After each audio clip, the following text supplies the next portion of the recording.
யோவானுக்கு வெளிப்படுத்தின விசேஷம் 14ஆம் அதிகாரம். பின்பு நான் பார்த்தபோது, இதோ சீயோன் மலையின் மேல் ஆட்டுக்குட்டியானவரையும் அவரோடு கூட அவருடைய பிதாவின் நாமம் தங்கள் நெற்றிகளில் எழுதப்பட்டிருந்த 144,000 பேரையும் நிற்க கண்டேன். அல்லாமலும் பெருவெள்ள இரைச்சல் போலவும் பலத்த இடிமுழக்கம் போலவும் ஒரு சத்தம் வானத்திலிருந்து உண்டாக கேட்டேன். நான் கேட்ட சத்தம் சுரமண்டலக்காரர் தங்கள் சுரமண்டலங்களை வாசிக்கிற ஓசையை போல் இருந்தது.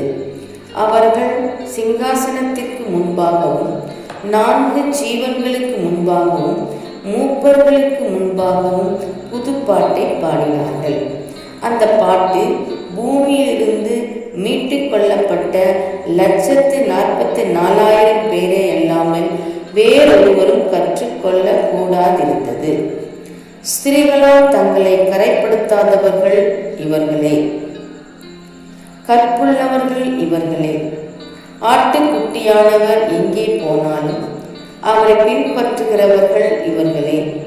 இவர்கள் மனுஷரிலிருந்து தேவனுக்கும் ஆட்டுக்குட்டியானவருக்கும் முதற் பலனாக மீட்டு கொள்ளப்பட்டவர்கள்.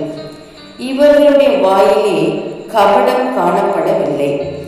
இவர்கள் தேவனுடைய சிங்காசனத்திற்கு முன்பாக மாசில்லாதவர்களாய் இருக்கிறார்கள்.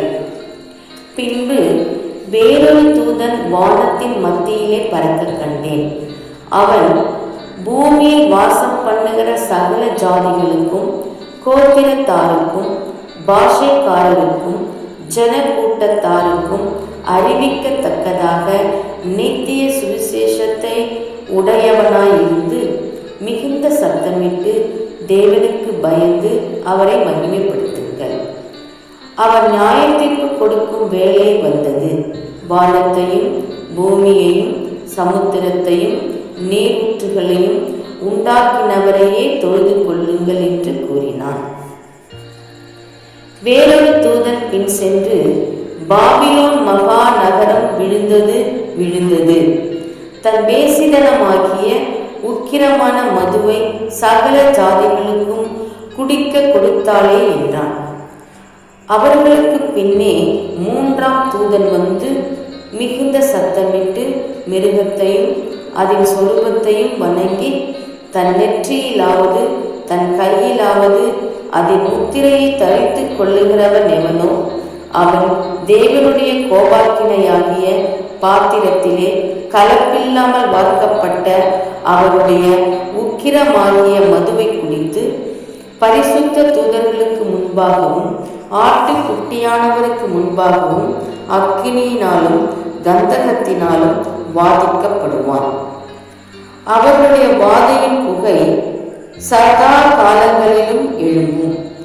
மிருகத்தையும் அதன் சொரூபத்தையும் வணங்குகிறவர்களுக்கும் அதனுடைய நாமத்தின் முத்திரையை தரித்து கொள்ளுகிற எவனுக்கும் இரவும் பகலும் இளைப்பாறுதல் இராது.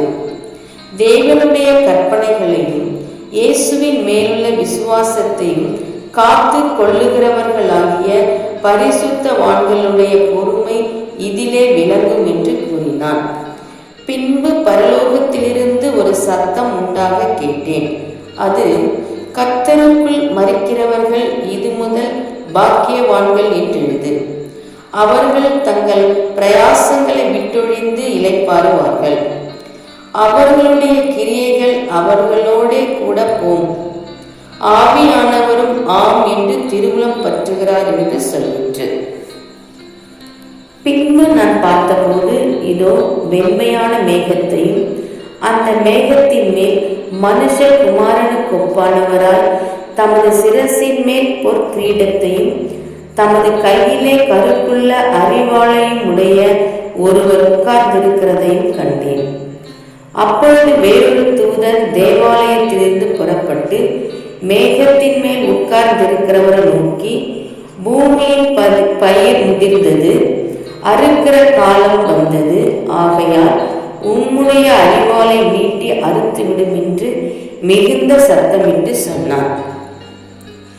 அப்பொழுது மேகத்தின் மேல் உட்கார்ந்தவர் தமது அரிவாளை பூமியின் மேல் நீட்டினார். பூமியின் விளைவு அறுப்புண்டது. பின்பு வேறொரு தூதனும் கருக்குள்ள அரிவாளை பிடித்து கொண்டு பரலோகத்தில் உள்ள தேவாலயத்திலிருந்து புறப்பட்டு வந்தான். அக்கினியின் மேல் அதிகாரமுள்ள வேறொரு தூதனும் பலிபீடத்திலிருந்து புறப்பட்டு வந்து கருக்குள்ள அரிவாளை பிடித்திருக்கிறவனை நோக்கி, பூமியின் திராட்சை பழங்கள் படுத்திருக்கிறது, கருக்குள்ள உமது அரிவாளை நீட்டி அதன் குலைகளை அறுத்துவிடும் என்று மிகுந்த சத்தத்தோടെ சொன்னான். அப்பொழுது அந்த தூதன் தன் அரிவாளை பூமியின் மேலே நீட்டி பூமியின் திராட்சை பழங்களை அறுத்து தேவனுடைய கோபாக்கினை என்னும் பெரிய ஆலையிலே போட்டான். நகரத்திற்கு புறம்பேயுள்ள அந்த ஆலையிலே அது மிதிக்கப்பட்டது. அந்த ஆலையிலிருந்து 1600 ஸ்தாதி தூரத்திற்கு இரத்தம் புறப்பட்டு குதிரைகளின் கடிவாளங்கள் மட்டும் பெருகி வந்தது. ஆமென்.